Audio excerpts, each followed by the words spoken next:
I don't, my memory is very unclear about how the shredding incident started. I believe, as I said, my memory is that he began pulling documents and I joined him. And did you surmise that this was a way of trying to cover up something in conjunction with the Iran initiative or the Contra initiative? I don't use the word cover up, I would use the word protect. Why do you think we sold arms to Iran? Iran, to get the hostages out, strictly to get the hostages out. I think some people really believe that there were moderate elements there that might, help us in the future. I really think their main focus was to free the hostages. They say it was to help the Contras in Nicaragua, but I don't believe that's true. It was to get the money, I believe. And that reason could be anything. They can tell us anything on TV. Iran is a crucial economic, geographic country. The U.S. wants to get them friendly again as quickly as possible. Perhaps the most explosive issue that was not investigated in the hearings was the true nature of the arrangement with Iran. When did the U.S. actually begin selling weapons to Iran, and why? The most important thing to come out of the hearings is what didn't even get asked at the hearings, and that was Ronald Reagan cut a deal with Iran before the 1980 election to send arms to Iran in exchange for Iran's agreeing to delay the release of our 52 hostages. Barbara Honegger was a dedicated member of the Reagan-Bush presidential campaign in 1980. She worked on the special writing, research, and policy staff, and later as a White House policy analyst. As part of my position, I was required to cover the 11 o'clock evening news in the operations center. The campaign was afraid that Jimmy Carter would successfully bring the 52 hostages home, what we called the October surprise, and win the election. There had been a feeling of panic in the campaign.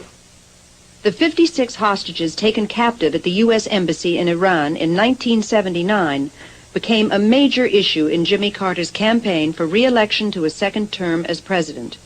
His repeated efforts to gain their release failed, and Ronald Reagan was elected by a wide margin. After 14 months in captivity, the hostages were finally released, January 21st, 1981, the day of Ronald Reagan's inauguration.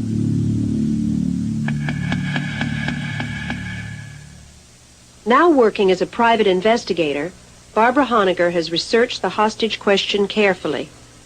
According to reports gathered from a number of sources, she has distilled the following information.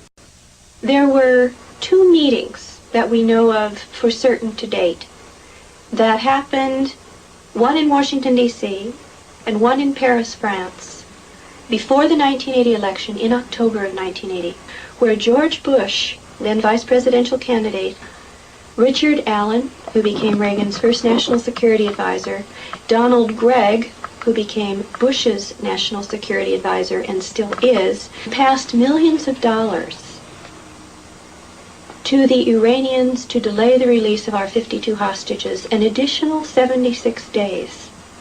They met with an emissary of the Khomeini regime who offered a deal that they thought Reagan and Bush could not refuse, and that was, we will delay the release of the 52 hostages if you will promise us all the arms that we could possibly want in the war against Iraq once you become president of the United States. The man who was president of Iran during the hostage crisis was Abul Hassan Bani Sadr. He was later ousted in a coup and is now living in exile in Paris. Bani Sadr supports the charges that a deal was made with the Reagan-Bush campaign to delay the hostages' release.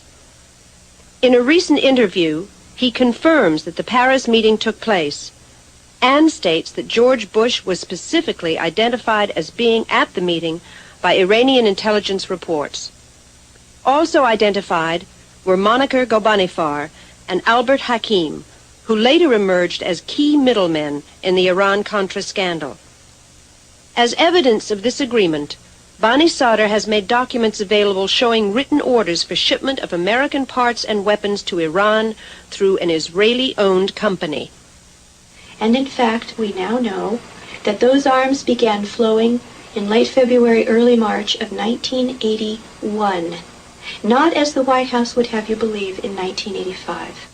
I want to get to the bottom of this and find out all that has happened, and so far, I've told you All that I know, and you know, the truth of the matter is, for quite some long time, all that you knew was what I told you.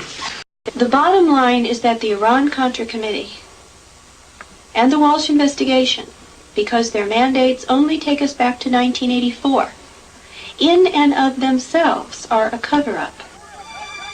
But the problem of hostages did not go away for President Reagan. Radical elements in Middle Eastern countries continued to kidnap Americans during Reagan's term of office. We're going to continue to explore, as we always have, every opportunity to try and get them out. I happen to believe that when an American citizen, any place in the world, is unjustly denied their constitutional rights to life, liberty, and the pursuit of happiness, it is the responsibility of this government to restore those rights. One of the hostages taken in Lebanon in March 1984 was Jerry Levin. His wife, Sis Levin, became increasingly frustrated with Reagan's lack of action to gain her husband's release. The word sent to the hostage families constantly was he was too busy to even see us. We had no access. We had no task force. We had no hearings in Congress. All of those things were denied us. We were simply told to stay home, to be quiet, to trust, and the agenda will be fulfilled. Now we know the agenda was to Iran. After 7 months, Sis Levin finally traveled to the Mideast to gain her husband's release. He was later allowed to escape as a result of her negotiations with the Syrian government. Thank you. It's wonderful to be back. Her experiences led her to doubt the Reagan administration's motives. The claim on the part of the government was that the administration was so anxious about the hostage situation that they were pressured into giving arms to the Ayatollah to bring the hostages out. Many of us think, in looking at it, that if there had not been hostages, they would have had to have been created. Because if the agenda to get arms to Iran were discovered, the only thing the American people would take as an excuse would be the very human element of a very human president weeping over hostages. The Reagan-Bush administration, right from the beginning, behind the scenes, has been an ally of the Khomeini regime because Ronald Reagan's #1 fear is a Soviet invasion of Iran. It's that simple. I must confess to you that I thought using the Ayatollah's money to support the Nicaraguan resistance was a right idea.